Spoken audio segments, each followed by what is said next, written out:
The co-founder of Netflix is stepping down as co-CEO. Reed Hastings will follow in the footsteps of other tech founders turned ex-CEOs like Jeff Bezos and Bill Gates, who have stepped into the executive chairman positions. The change comes after a rough year for the NASDAQ company. Its stock value has dropped around 38% from this time last year. The subscription-based company has been trying to rework its revenue stream to some mixed results. To get into some of those results, Michael Pachter joins me now. He's the managing director of equity research at Wedbush Securities. Michael, I know you're a bit of a Netflix skeptic. You have been for a little while, but they had, it seems, a bit of a success in recent months. Stock value is up about 80% from its low in June of 2022. So in its earnings report, is it safe to say Netflix has beaten expectations? They did, John, and I actually had a very lucky and timely upgrade from sell to buy in May of 22. So I've ridden all of this all the way up.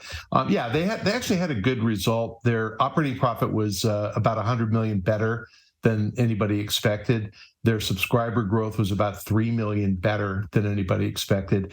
And I think probably much, much more important is that they went from losing subscribers to gaining subscribers, and pretty substantially in the second half of the year. They guided that they're going to grow again in 23. It looks like the ad-supported product is working, and they gave us pretty good signals about what they're going to do on password sharing and how they're going to offer honest citizens like me the opportunity to pay for multiple subscriptions when my kids move out of the house. Well, let me ask, do we have any indication whether the increase in subscriptions is a result, essentially, of good, honest people like you turning what might have been one subscription into multiple subscriptions instead of just password sharing?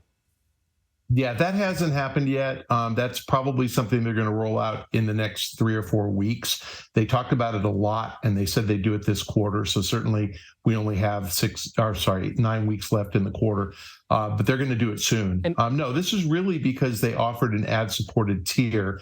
And what I think happened is that people who normally churn out and kind of drift back in when they feel like it saw the low price, $6.99 ad-supported tier and churned back in. They highlighted the term retention in their earnings release. I've never seen them use that word ever, and I've covered them since 2004.